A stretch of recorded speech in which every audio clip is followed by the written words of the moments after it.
Montana Territory, September 1883, the fire had burned low by the time Ranger Kessler found what was left of the shack. Smoke still curled from the blackened beams, rising slow through the dawn mist.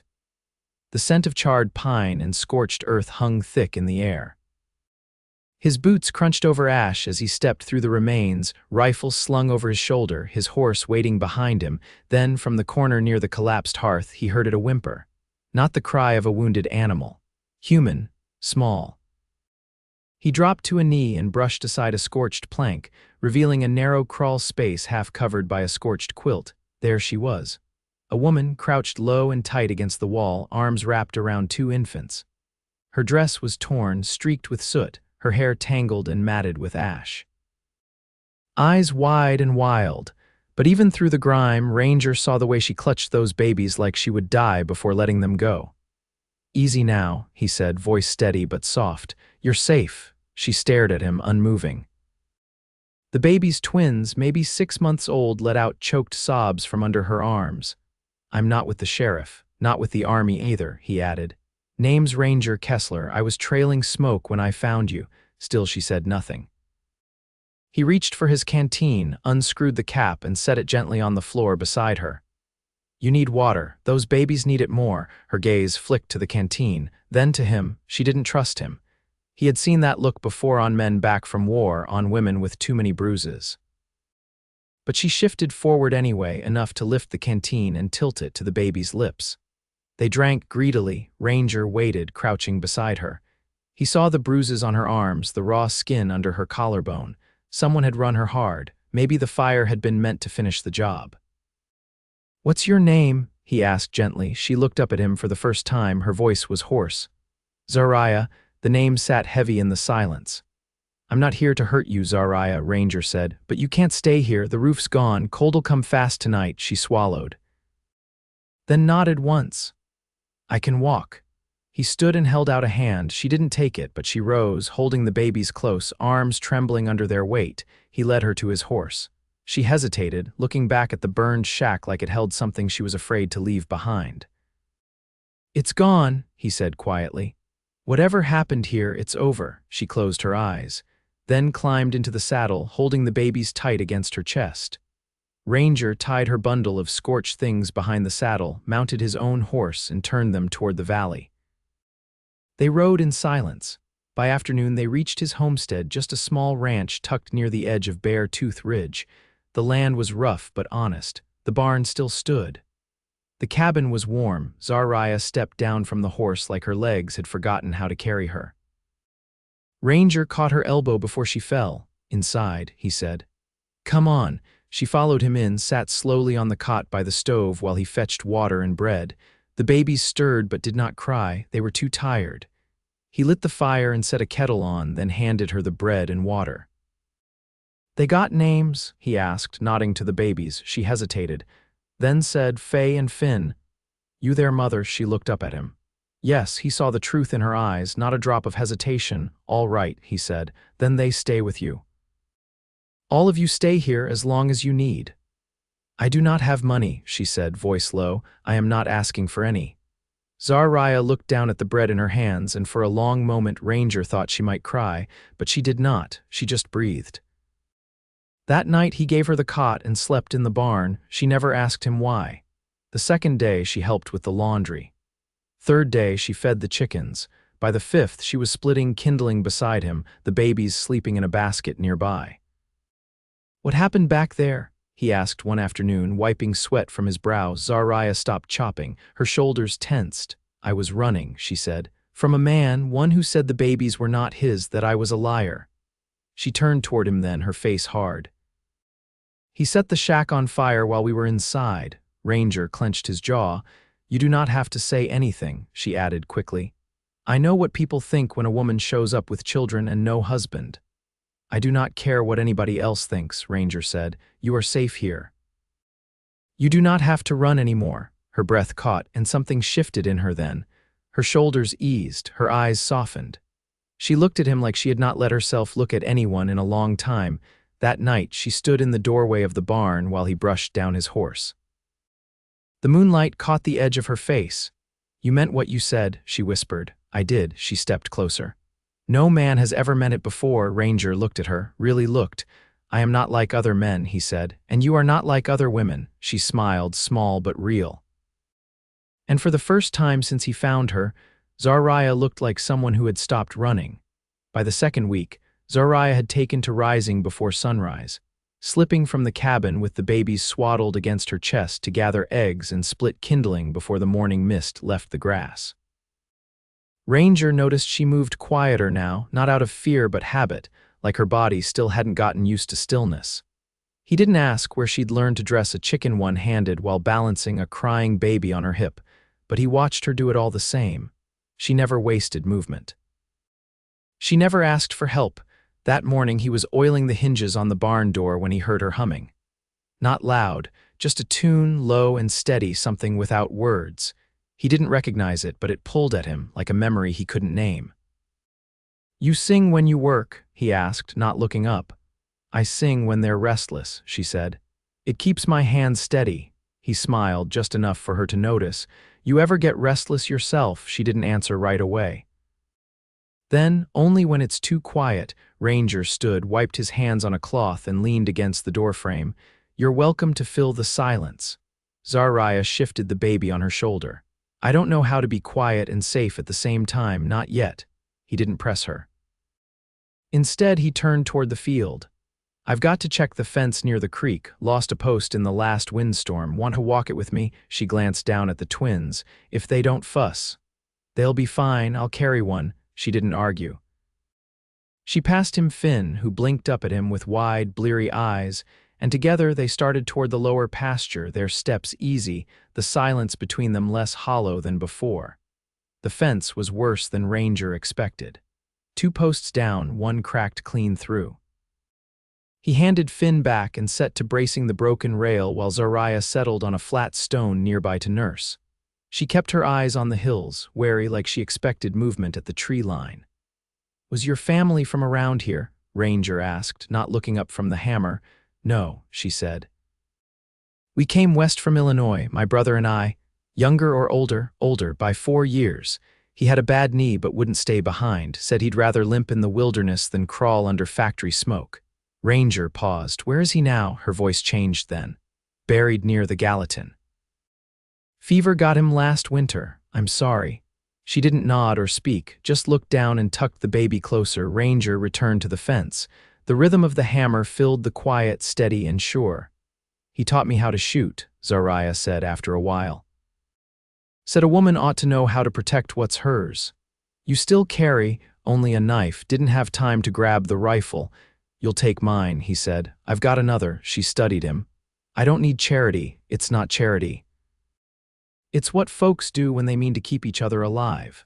Zariah stood then, baby on her hip, wind catching her hair as she stared out over the pasture. "Folks like that don't usually last." "Some do," Ranger said.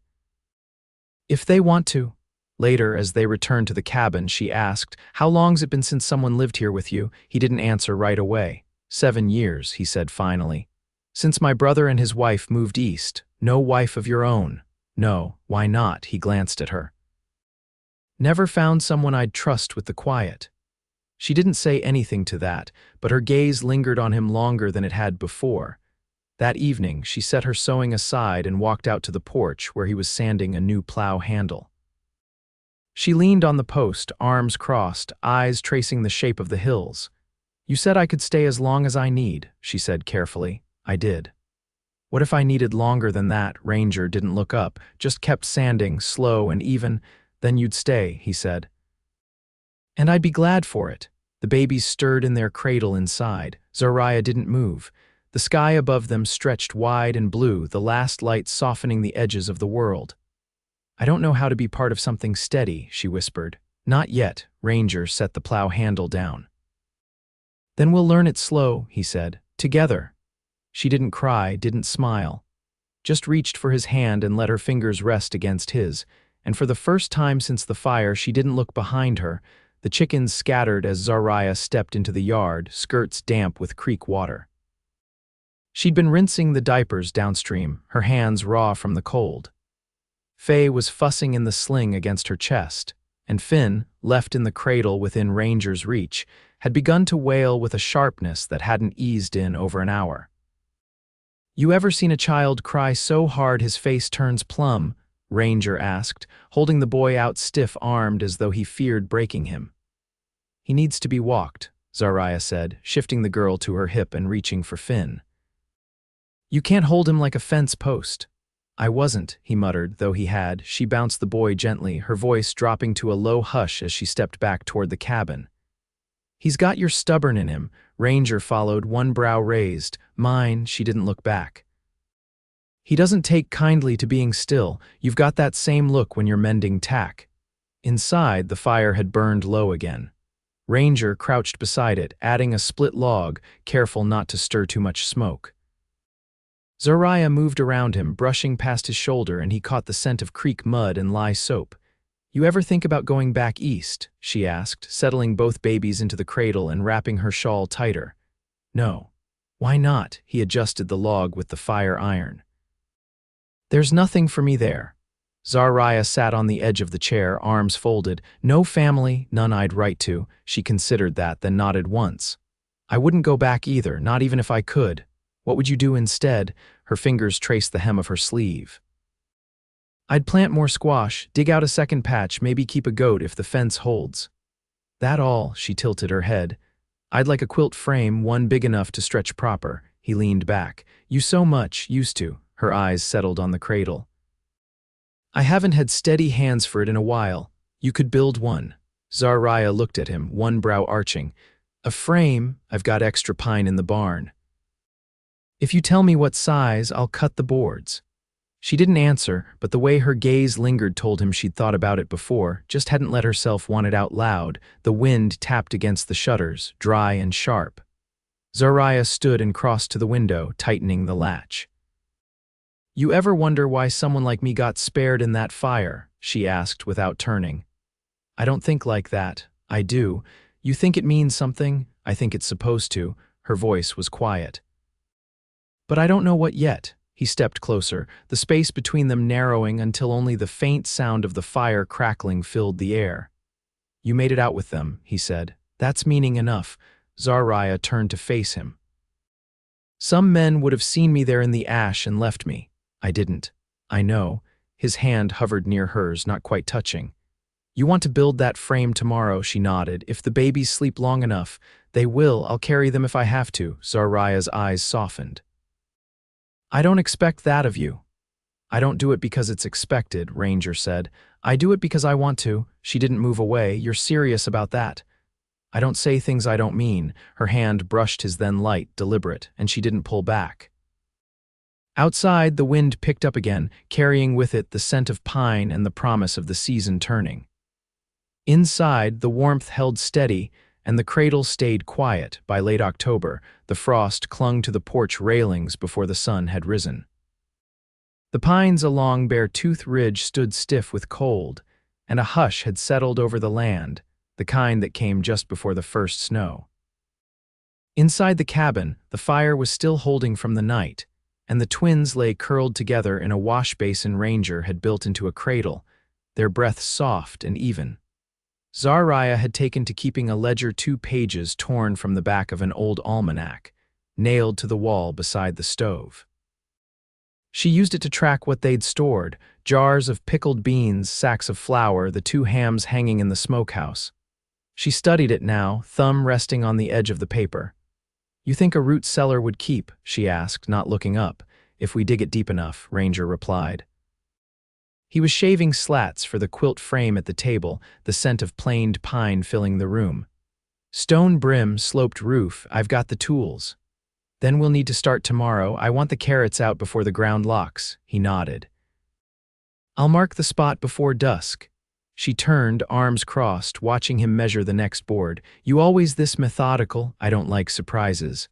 Zariah stepped closer, voice low. "But you let me in. That wasn't planned." "No," he said, "but I knew it was right." She didn't answer. Her gaze dropped to the frame taking shape, 2 long lengths joined at a corner, the pine pale and clean. "You ever court anyone before?" she asked. He set the wood down. "Not past a few dances at the harvest fair." Nothing stayed. Why not? Didn't want to keep company with someone I had to explain myself to. He looked at her then. You don't ask me to explain. I see what you do, she said. That's enough. The cradle creaked as Finn stirred. Zariah crossed the floor, lifted him gently, and brushed her lips across his temple. His eyes fluttered open, cloudy with sleep. Ranger stood, wiping his hands on his trousers. I'll take him while you eat. She hesitated, then passed the child over. He likes to be held against the left side. Heard your heartbeat better, I think. Ranger adjusted his arms. You know them like a map. I've had to. Her voice thinned. I didn't think we'd make it out. You did, he said. And you're not alone now. She sat, pulled a heel of bread from the tin and dipped it in the broth warming on the stove. The quiet stretched again, not empty, but full of things neither of them had said aloud. I was promised to a man once, she said suddenly. Back in Illinois. My father arranged it. Ranger didn't speak. He was older, owned a dry goods store, treated me like something he'd already bought. She tore off another piece of bread. When the war ended, I told my brother I wouldn't marry him. We left the next week. Your brother took your side with everything. Her voice caught.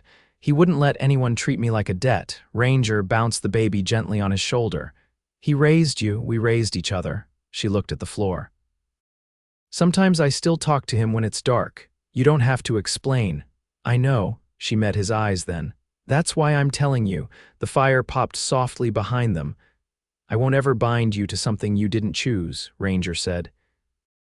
And I won't ask more than you want to give. Zariah rose, walked to him, and laid her hand over Finn's back. Her fingers brushed across Ranger's. I've made my choices, she said. This is one of them. He didn't speak. He didn't move. But his hand turned slowly beneath hers, their palms pressing together near the baby's small back. Outside, the frost was thawing off the eaves, dripping steady into the earth. The snow came in the second week of November, quiet and slow, covering the pasture in a soft hush that made the whole world feel still. It wasn't deep, not yet, but it stayed through the night, and by morning the trees wore it like a fine dusting of flour. Ranger had risen early, stacking firewood inside before the cold bit too deep, and by the time Zariah emerged with the twins bundled against her chest, the hearth was already warm and the kettle singing. She paused in the doorway, her breath rising in a pale cloud, eyes drawn to the window. They'll see their first winter here, she said. I thought we'd be on the road again by now. Ranger didn't move from where he stood near the stove, his hands wrapped around a tin mug. There's no road worth taking if it don't lead somewhere you want to be. She stepped past him, unwrapping the shawl from around the babies, laying them gently in their cradle. I never thought I'd want to stay anywhere again. He watched her kneel and pull off her boots, fingers red with cold. You still don't have to, I know. She straightened slowly, turning to face him. But I want to. He nodded once, then set his mug down and crossed the room to where the quilt frame stood half-built beside the table. I got the last rail fitted last night. Needs sanding, but it's near ready. Zariah stepped closer, trailing her fingers along the edge. You remembered the measurements. I remember everything you tell me. She didn't answer that, only rested her palm flat against the wood. I was thinking I'd start piecing something simple. Nothing fancy, just a pattern my mother used to stitch. You still have her patterns? No, just the shape of it in my head. We can make it from that. She looked at him then, something steady in her gaze. You always say we. I don't see much sense in saying anything else. Later that day, while the babies slept and the wind pushed snow in soft waves across the yard, Zariah pulled a small box from beneath the cot. It was worn leather, cracked at the corners, and she opened it with careful hands. Inside lay 2 bundles of faded muslin scraps she'd saved from when Faye and Finn were born. She ran her thumb over the fabric, then turned toward Ranger. I want to use these for the quilt, she said. He looked up from where he was sharpening the hatchet. Are you sure? They came with me through everything. Feels right to sew them into something that'll stay.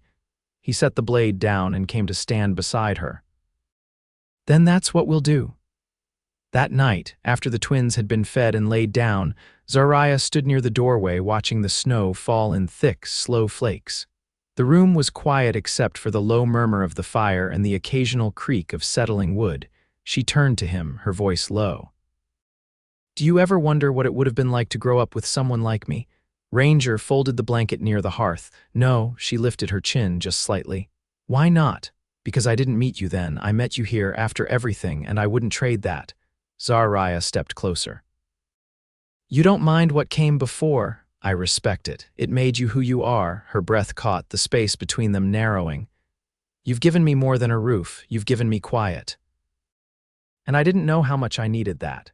He reached up, brushing a loose curl from her cheek, his fingers rough and warm. "You gave me something too. I just didn't know I was waiting for it." She leaned into his touch, eyes never leaving his. "I want to stay, not just through the snow."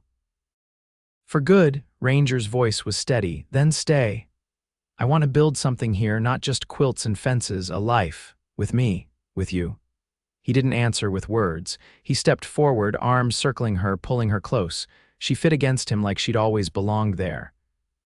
And when she tipped her face up, he kissed her, slow and sure, the kind of kiss that settled all the questions neither of them had spoken aloud. When they pulled apart, Zariah's eyes were wet but steady. "I never thought I'd find this," she whispered.